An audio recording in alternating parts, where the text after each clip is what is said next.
So, hello everyone. My name is Rijul and I'm the moderator for today. So, first, I'll give a brief intro about the panel and the panelists before we start with the panel today.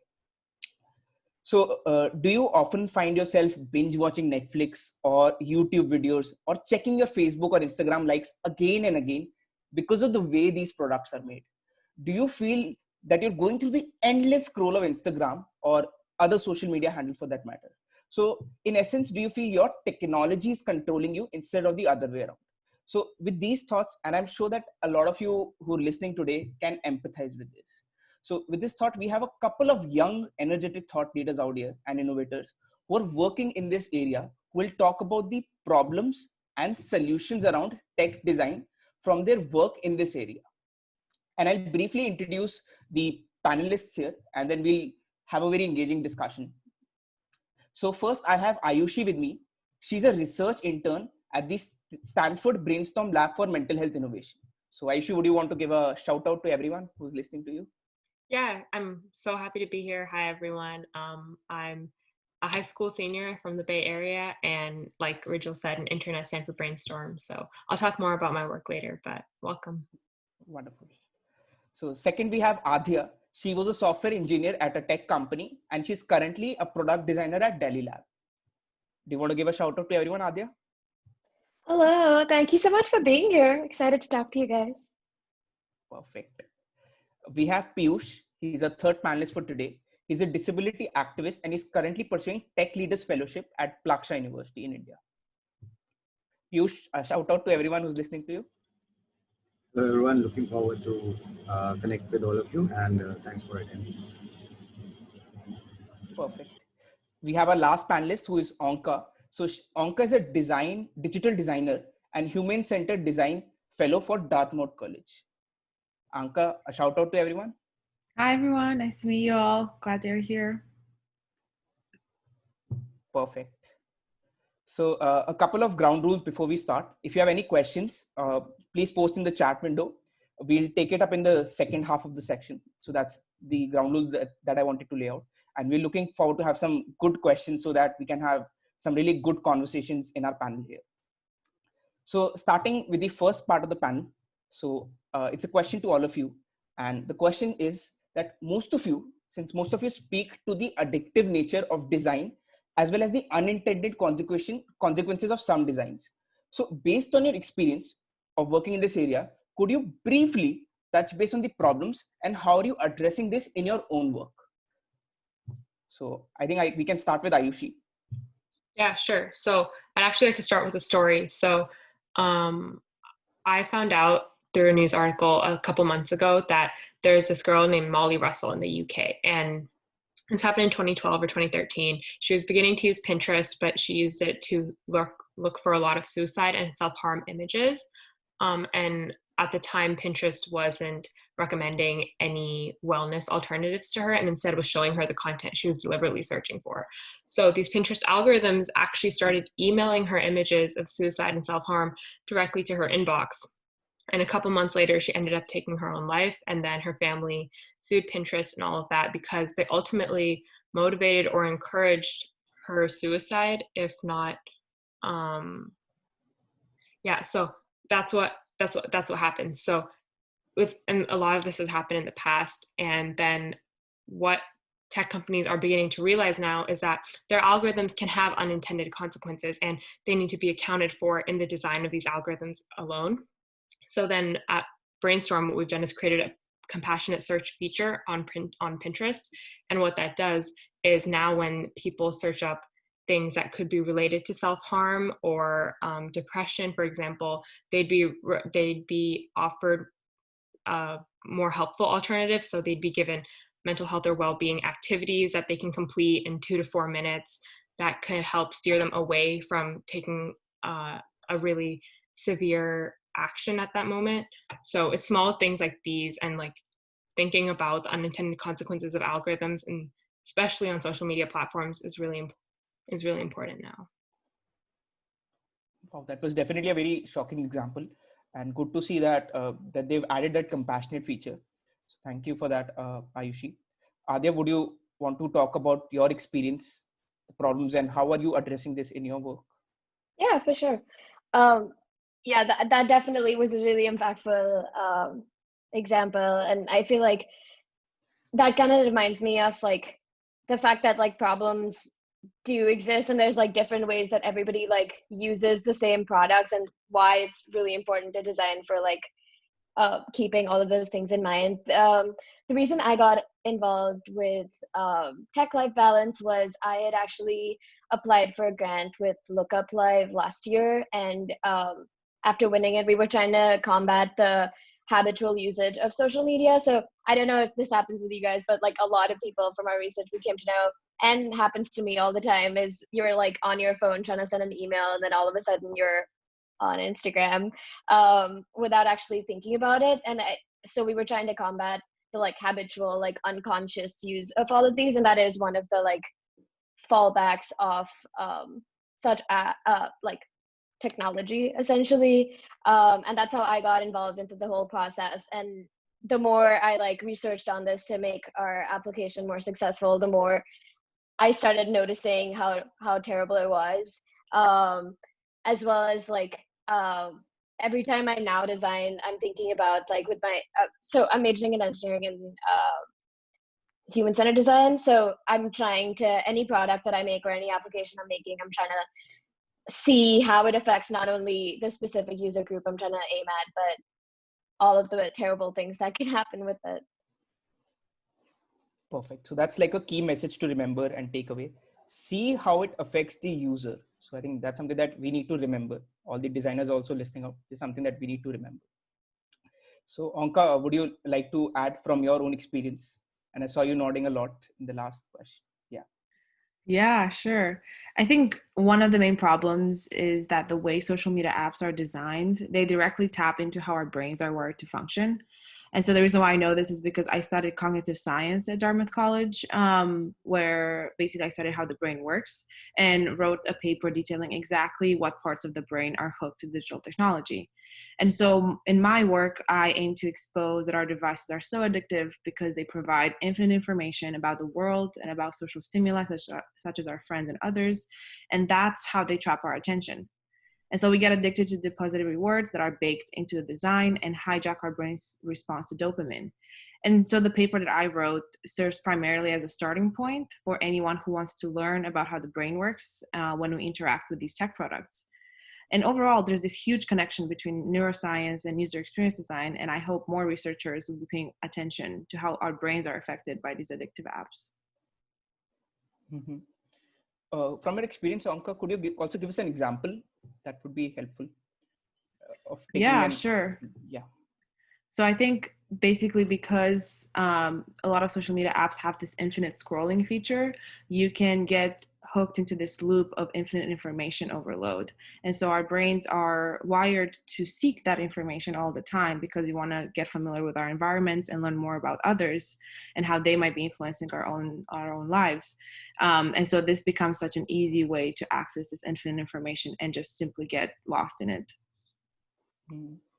That's definitely a very good understanding of the features and especially the infinite scroll. I'm sure a lot of you listening can empathize with that. Even I struggle with it a lot, to be honest. So Piyush, I think we would also need your perspective from a disability or ethical, on how can we incorporate ethical tech in that? So when we talk about the unintended consequences of some designs, I think one of the communities that is hit the most is the disabled community, because there are various kinds of disabilities, and with different kind of disabilities come into picture different kinds of designs, or rather a design with many inclusive features in it, or always thinking about inclusion or accessibility of the digital products that you're designing. There are people with visual, auditory, and learning disabilities. And when certain designs are built in such a way that, it's not, their particular requirements are not kept in mind, then it poses a great threat on such people. For an example, a person with a learning disability will not be in a position to judge what is good or what is bad. And there is a lot of information available out there through various digital projects that are available on the internet. And that can create a lot of trouble for these people. Uh, when it comes to people with visual impairments or visual disabilities, they have to rely on screen readers, which definitely poses a lot of strain on their hearing, right? So they have to hear all the time, and there can be a lot of information overload. So and I know that the digital the screen readers that are out there, they're very fast. So I mean, the design has to be more inclusive and accessible, so that this population or this community is also considered while making these designs. That's what I think. That's actually a very good perspective, and we weren't definitely aware about the different kind of perspectives which we need to keep in mind for visual, auditory, and others. So thank you for laying that perspective out there. And so it's so wonderful to hear all of your lovely experiences and how you're addressing these problems in your own work. So that was really good to hear. Now I want to move to the second part. So as a group, since all of you are working in technology, so how do you personally balance the passion for the work which you do in tech industry with the detrimental or addictive aspects of the industry? And I'll start with you, Piyush, if you want to add on this. Sure, sure. So I think the one thing that I do is when I'm not working, I try to reduce my screen time as much as possible. So I do that by indulging in non-tech related activities. So for example, I am an international wheelchair table tennis player. So whenever I'm not working, I try to just get away from my screen and just be there and just play. And because tech has actually, I mean, we are surrounded by so many tech gadgets all the time. So we definitely need to get out of that trap or whatever we want to call it. So that is one of the things that I do. Perfect. So look at life beyond tech. That's very well said, I would say. Yeah. And it's so wonderful to hear what the work that you're doing, like international team, like tennis. That's amazing. Table tennis. Table tennis, Yeah. perfect. Yeah. Yeah. Yeah. Anca, would you want to talk about how you're personally managing it? Yeah, sure. So I think for me, it starts with choosing meaningful projects that I would like to work on. So I have been a digital designer at Dolly Lab, which is a digital innovation hub at Dartmouth College, for about 4 years now. And so I try to use my knowledge of user experience to design for good and focus my energy into meaningful projects with social impact. For example, this app that I worked on last year to help people change their eating habits and become healthier. And so professionally, that's how I try to contribute to the digital world. And on a personal note, because I have to spend so much time in front of my computer screen and my phone, even now with remote learning, I try to engage with lots of physical hobbies in my free time, such as cooking, painting, gardening, reading, basically anything that doesn't require interacting with the screen for several hours during the day. And I try to be very mindful about putting in those times in my calendar to actually have time away from my screen. So I try to design my environment in a way that allows me to have no screen time for several times throughout the day. Perfect. So having a proper schedule, like scheduling time for outside tech, that's a wonderful suggestion. And I think a lot of us have got some wonderful inspiration from you as well, cooking and all. So that's something that we can definitely take away. Aadhya, would you want to talk from your personal experience? Have you adopted something on similar lines or something different, which the audience would love to hear? Yeah, for sure. I mean, I think the physical aspects of it are always great. I've recently started also trying to understand what's wrong with using so much technology. I think a lot of it, like, we keep hearing that, like, yes, tech is bad, yes, social media is bad, but like I still am trying to understand like why exactly it's bad. Would love to read Anca's paper. And like I think that always like makes me make more informed decisions of like whether I want to use a certain application, whether I want to log out, whether I want to switch off notifications, whether I want to, how long I want to use this for, or like, am I having a stressful week and I'm going to or not going to use it accordingly. And as well as like Anca was mentioning, and like making sure that whatever you create is also keeping in mind all of those things. I think because we're so ingrained, like we're using all of these things that we keep saying that they're bad. So like realizing like what parts of it are bad and what parts are good, I think is important. Perfect. That's insightful. Like distinguishing the positive and the negative aspects. That's perfect. Ayushi, would you want to talk about your experience? How have you personally achieved that balance? Yeah, I can expand a little bit on stuff that others have said as well, because I really resonate with those. So for example, Aadhya mentioned how informing yourself of why tech is bad.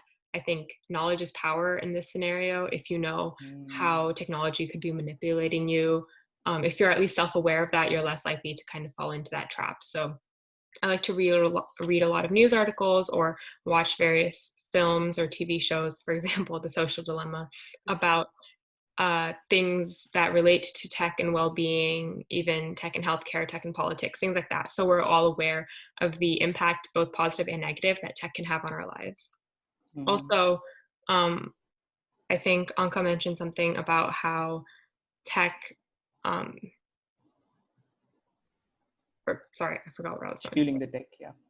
So, yeah, I think in terms of my hobbies, I like to do, of course, physical things as well, but I think being outside is like almost a stark contrast. So even if I'm doing work, maybe I'll sit in my backyard on my laptop doing work, or I'll go on walks, because I think in like very literal terms, we're focusing on screens that are 2 to 3 feet or less than that in front of our eyes.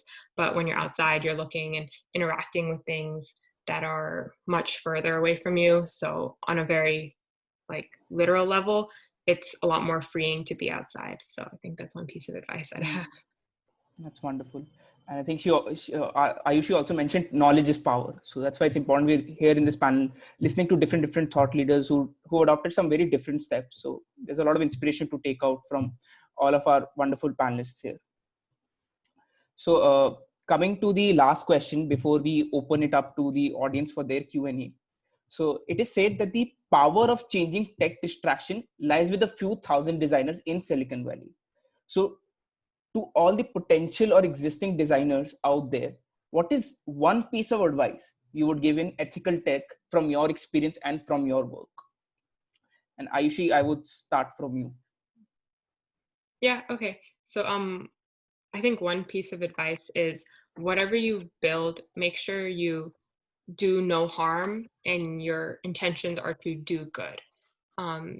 Those are like just very few simple words, way to put it, very simple way to put it, so that you understand that you're going in with good intentions and you're studying the actual impact your product may have on people, on users. And if it's having a negative impact, then maybe it's not something you need to pursue. You need to pivot it so that you're creating a tangible, positive change in people's lives. So that's my one piece of advice. That's wonderful wisdom and very well said in one line. Do no harm and intentions should be good. That's very well put, I would say. Aadhya, would you want to give that one piece of wisdom? I think a lot of audiences are looking forward to that. Yeah, for sure. Like Aayushi said, I think it's important to pivot, and I think my advice on that would be that honestly, especially as more and more users of a product increase, there's going to be negative effects on somebody or the other. So knowing when it's time to reiterate and make those few changes to not entirely redesign your product, but knowing what aspects of it are affecting people and changing those is always important. Perfect. Piyush, Yeah, would you want to add from that? Yeah. Sure. So what I was just thinking about listening to the other panelists was that, me being a wheelchair user, I have personally felt that in the COVID world, my life has become certainly easier. I don't have to go to a number of places. I don't have to go to office or college to do a lot of things. So tech has a lot of power in it. I mean, if we design the tech products in the right way, it has a lot of power in it. So one piece of advice that I have for the designers out there is to consider inclusion at the user research phase, very early in the user research phase, and start from the beginning of the development of these digital products rather than considering them at later stages, for example, at the testing phase or stuff like that. So if we start at the early stage, keeping in mind the inclusion perspective, I think we can create wonderful products. And when I say inclusion, what I mean is if you design a product, a digital product for somebody with a disability, I think it will very well suit for the others who are without any sort of disabilities. Hmm. Yeah. Yeah. Definitely, it's inspiring, and I think it's really important to keep them, keep the user in mind at the first stage. I definitely resonate with that. Yeah. And Anka, would you want to talk from your own experience? Yeah, That sure. So just to build off of what Piyush was saying, I think, and this has come up repeatedly today about this idea of unintended consequences. So I think the bigger advice would be think critically about unintended consequences, and just like Piyush was saying, right from the start. And I hope that designers all over the world can play out these worst case scenarios before they roll out their products and right at the beginning stages. And I think just kind of circling back to one of the points that I made in the beginning, I think my personal recommendation would be to stop endless scrolling or create a better way to manage it. Because now we allow people to keep scrolling infinitely without really a stopping cue. And Aza Raskin, who's actually one of the designers who at Instagram who was involved in coming up with this initially, he wanted to make the navigation on the app more frictionless. And so, for example, when you do Google search and finish reading the results on page 1, you have to physically click the next page to see more. But endless scroll basically removes that stopping cue and keeps users in this infinite loop of information overload. And so even him, Aza Raskin, who created this, realized that it has such a huge effect on wasting people's time. And I feel like I wish that they would have thought of this implication before trapping people into this endless scrolling cycle. So just kind of thinking more critically, start from the beginning with playing out the worst case scenarios and making sure you're on track to design for good in the end. Well said. And that's what I think a lot of tech leaders say. And that's what was said by the tech people in Social Dilemma as well, that even they can't control their usage, even when they know the features that are there. They know what is going at the back. That's something that's really essential. And thank you for laying that foundation, all of you. So I think we're on time. We'll wait for a couple of questions from the audience and we'll take them up. Thank you so much for sharing your thoughts, everyone. I think we've got a lot of wisdom to take away from all of you today.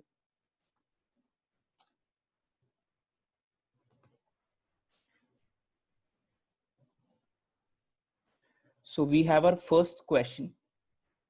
I understand, the question is, I understand that social media is created to be addictive and that that is their business model. How can companies change their business model to be more ethical yet still attract users? So Anca and Aadhya, would you want to talk about this from your experience? Like you could go first, Anca. I can kick it off. Yeah. So I think this is a really important paradox that you're bringing up. This idea of how do you keep people hooked to things while still being ethical. And I think even in recent times, there has been a lot of traction for companies who openly describe their ethical practices, especially, for example, in sustainability products. So companies that produce clothing or food or anything that has to do with helping people stay alive, basically. A lot of traction is gained by companies who are ethical and sustainable. And I think if tech companies can adopt a similar model where they're openly saying like, hey, you should use our app, not just because we get you addicted without you realizing, but because we're mindful of how we deliver content to you, but because we're mindful about curating it and not getting you hooked on meaningless stuff for hours on end. So I think there is a lot of value in companies being explicit about their ethical practices that they could adopt a bit more while still keeping their customers, I think. Perfect. That's a good example of the sustainability companies. Aadhya, would you want to talk about this as well? Yeah. One of the things I liked about the example Anca was giving was that there seemed to be like a certain level of transparency with their business model as well as their users. And I think a lot of people are really scared of search algorithms, of like, how am I getting these like recommendations? How is this even like working? Like, how do they know everything I'm up to? And I think like I don't think they're actually listening to you, but their search algorithms are so sophisticated that like they know what like people around you are Googling or like what your friends are looking for and things like that. So like being a little more transparent and not making it this like scary, like we're here to trap you kind of feeling. but like at the end of the day, they're not trying to harm you in their recommendations. I think it's like complex in the way that like people do want those recommendations. Like it's often helpful when like I'm shopping and I'll be like, oh, I do like that. So maybe being a lot more transparent with how they're going about it would help. I think that the movement has definitely started. I had recently downloaded my Facebook data and I could see the kind of data they're consuming and they're having. So we have those functionalities with us. Yes, Aayushi, you wanted to say something? Yeah, exactly. I just wanted to add on to a little bit and give a concrete example. So one company that has been experimenting with creating designs that now focus on the well-being of their users is Instagram. So they're known notoriously for being this huge social media giant that has had real impacts on younger generations like my generation. There's been a lot of controversy about the relationship between social media and mental health, whether social media is a detriment or something that connects young people with each other. So that conversation could go on forever. But Instagram, for example, the entire premise of their company is users share content and follow each other and like the content that they see based on whether they like it or not. But what they were finding, and I guess never expected, was that the number of likes people were getting was determining how popular they are or how they felt about themselves in relation to others for young people. So as young people started comparing how many likes they were getting on pictures, it started to deteriorate their sense of self-worth, for example. And this led to Instagram actually leading to remove the likes feature on some users' accounts. So you can't see how many likes some people's posts have gotten. They're only like experimenting with this new feature because they say they're trying to focus on the content people are putting out, not how many likes the content that they're putting out is getting. But the real consequence is then that will Instagram have less users if people cannot gauge how their content is being received by their audience by the number of likes they're getting. So this is kind of a trade-off that they're making. And although they're just experimenting with it, it shows that Instagram has good intentions and it might propel other social media companies or other tech companies to at least consider how their product is going to impact users.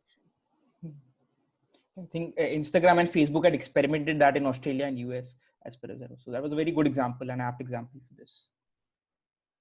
So I'll come to the next question. The question is, how do we create tech in a manner that maintains transparency to help users make informed decisions? Piyush and Aadhya, would you want to take this up? Sure. So what I think is that the future is going to be all about tech. I mean, we have already realized due to COVID that, digital transformation is the next big thing. And I mean, there are companies around the world that have decided to shut down their offices and promote work from home culture, right? So definitely we need to focus on creating a tech in a manner that it maintains transparency for the users to make informed decisions. But how can we do that? Maybe one of the solutions for that is to give certain sort of, like if we read the license agreement, right? I mean, we have to go somewhere to find it, and everything is stated there. But what if we pick chunks of it according to the content, and then we display it as a pop-up? Like, all right, this is a particular use case, and this is a particular warning. Do you warning or a message? It necessarily doesn't have to be a warning. I mean, that definitely will decrease the user experience in certain, ways, but there are workarounds there. I mean, for example, there are tools, there are softwares on our systems that give us reminders that, maybe it's time for you to look away from your screen. So certain sort of features can be incorporated into our tech so that the users can make informed decisions. Well said. Well said. Oh, sorry. Go for it. Yes, your thoughts, Aadhya. Yeah. I was going to say, adding to Piyush's idea, it could be cool if that was the default, where that they give you more information than less. And then in the settings, you have the option to turn it off and like change, like you can always reduce information instead of starting off with reduced information. But in terms of in general transparency, I think I think tech companies do have a lot of like teams that concentrate on how do you, I don't know, like anti-fake news or like different types of like groups that are trying to be good to the users and trying to tackle issues that come up. So telling people more about these groups that exist and that they're trying to maybe making it like more user input, like making it like whenever you have suggestions, they're like open to all of these suggestions could be nice. It could also, I wonder if just I wonder if it would be helpful to make all of the information that they have of like how you're interacting with the features to users without having it be like nobody reads terms and conditions. So I wonder why somebody would actually read all the things even if they did put it.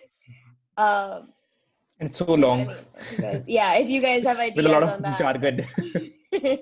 Yeah, and which is fair because like they also have to be careful of like all of the legal implications that if they do put out information, like they can't summarize things for users instead of like giving the terms and conditions because they'll get sued for it. So how do you still try to explain everything to users in simple language? Perfect. That's a good thought. And does anyone want to add on that, or we can go to the next question? Okay, then. So the next question is, how can we find ethical design projects to work for? And I think I'll ask Anca and Aadhya to elaborate on this because they've done a lot of hands-on work, a lot of hackathons. So can you guide the audience on how can they find ethical design projects to work? Yeah, I mean, I answered that question already in the Q&A chat with a link. There's this link called designgigsforgood.org that I posted in the Q&A. And so this literally has hundreds and hundreds of opportunities that are being posted regularly. Like the latest ones are from October 23rd, so a few days, yesterday pretty much. So every day there's like more job postings there and little gigs that people can get involved with. But I think, you know, these are great that you're looking out online, but I think you can also look around you in your proximity and see what issues there are in your community and try to be hands-on about learning what people's problems are. And maybe teaming up with some others or with a friend or someone who knows a bit more than you do to actually solve those problems. That you don't need permission to start solving problems.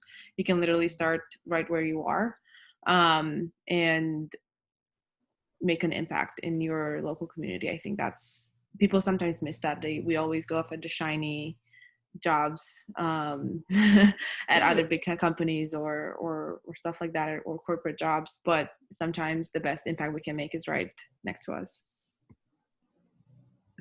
Yeah, I 100% agree with all of that. It's also I think like personal projects, like whenever you're applying to jobs, for example, or anything, they like seeing personal projects. So starting off there, like even if on your own you were to just design a random application or like develop a random application, website, anything, like there's so many tools out there that you can like play around with, learn, and like it can be something that you never look at after a month, but you got the experience of actually knowing how you create something and also like practicing how you think about all of these issues and like knowing how complex it can get. Like you're thinking about one person and then it affects so many other people differently, and you can just start thinking about all of that through that. I would say that's a great place to start with. Perfect. Yeah. I think Aayushi, do you want to add something? Yeah. So for the younger ones in the audience, maybe high schoolers or college students, I'd really recommend checking out various college like websites. Many have digital innovation or digital health labs or institutes that are or even ethical design institutes, basically, that all fall into this realm of what we're talking about here today. And reaching out to professors, fellows, researchers, whatever, at those labs or institutes can be a really cool way, not only to get involved with projects, but just learn about what's happening in academia, because what's happening in academia and industry can sometimes be very different. Correct. Yeah. If I may add on to that, I think one of the advice that I have is that, you know, for working professionals, you need not go somewhere and find projects. What you can do is, wherever you are, whatever project you're working on, introduce the element of ethical design and make it ethically right. That's very practical, Piyush. Thanks for sharing that. And Anca, I love your big jar of juice. So the third question is, Thank you. my question is, how do you convince stakeholders to value with ethics over profit? So Piyush and Aayushi, would you want to talk about that? Piyush, probably you could go first. All right. So I think that is the biggest question that we have right now. I mean, everybody is concerned about profits, and definitely ethics overrule profits in some way or the other, according to the business world. But then, if we start, you know, we start giving them some sort of recognitions for following ethics. For example, like what Instagram did, right? And what Instagram is doing. If we start recognizing them for focusing more on ethics, if we start recognizing them and improving their user outreach in terms of following ethics, I mean, that is one of the things that can help this problem. Another thing is, see, no company can survive without a profit. So what can be done is differentiate ethical profits with non-ethical profits, and try to include more ethical profits in your business model. Uh, there might still be some unethical profits involved, but we should still try to minimize them as much as possible. And it entirely depends on the business owners, right? So that's what I feel. Aayushi, your thoughts? Yeah, one thing I'll say is that companies from the beginning, a founding team needs to kind of draw a line that they're not willing to cross. So for example, like Pinterest should have realized, obviously it's very difficult, but early on, that if someone is looking for self-harm images, we probably shouldn't be providing them with those images. Of course, they didn't deliberately put those images out there. It is like a community platform, but when it came to the point, when the time came to actually take down those images and create a different tool, Pinterest did it, even if it wasn't in their best financial interest. This was kind of crossing the line for them, and they took action on that. But of course, every company can't do that, and sometimes it's too late to do that. So that needs to happen early on. I actually liked Anca's response to this in the chat, so maybe she wants to talk a little bit about this question. Oh yeah, I have been responding in the Q&A text stream. So yeah, basically I think banking on ethics is like more so long-term bet, because that's how you start building trust in your brand and your service, whatever you are providing, whether it's tech, whether it's clothing, food, anything that you put out into the world. If you do so with this ethical lens that people can see and trust, that's going to have long-term benefits. Whereas if you bank on like quick I guess user acquisition in a way, and building profits, that can come and go, and it's more of a short-term investment. But investing in ethical practices brings about long-term benefits. Perfect.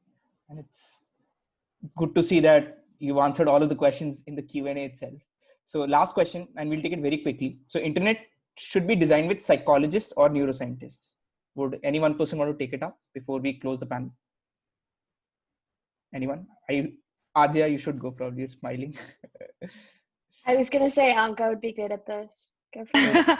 Yeah, because I studied cognitive science. Yeah, I mean, I just answered it in the Q&A. Basically, a lot of people who study user research and who do that user research that Piyush was actually talking about in the beginning, those early stage understanding how people think. Most of those people have a background in brain sciences because they're fascinated with how people think. And I think we all need to be more aware of how our minds work. So I think bringing people who have that background can enrich our understanding. And I think Aayushi had actually a really good answer to that too, about multidisciplinary collaboration, if you want to contribute. Yeah, sure. I was kind of calling for more diversity in this field alone, not only in terms of profession, but also in terms of race, gender, ethnicity, socioeconomic like differences, diversity. We need all of that, because what happens when you have a lot of the same type of people building products is you're unconsciously embedding biases in those technological platforms. And that's an entirely different discussion, but it's really important to have people, like a diverse group of people considering providing their own perspectives when you're designing a product that's made for general population use, you know? So diversity is great. We need more of it. Perfect. And that's a very good thought to end with. Having diversity is the need of the hour in any set problem, and especially ethical tech. So we've shared a lot of wonderful insights, from diversity to psychologists, neurologists, to taking us a lot of examples around Instagram, Pinterest. So these are some wonderful thoughts, and which would empower the designers and the end users to curate the tech instead of the other way around. So thank you so much to each and every one of you and all the attendees for coming in. I feel we should definitely continue this conversation going forward. So stay tuned with us, and we'll definitely have some focus group discussion. And to all the attendees, we have a lot of other panels going on mental health, tech for good, advocacy just after this. So please go to your VOVA app and agenda and check the agenda and join those sessions. Or you could also go to the exhibitions which are there. So stay tuned in, because we have a lot of other exciting stuff coming up during the day. Thank you so much, and it's been wonderful. Thank you. Thanks, Rijul. Thank you, everyone. Thank you.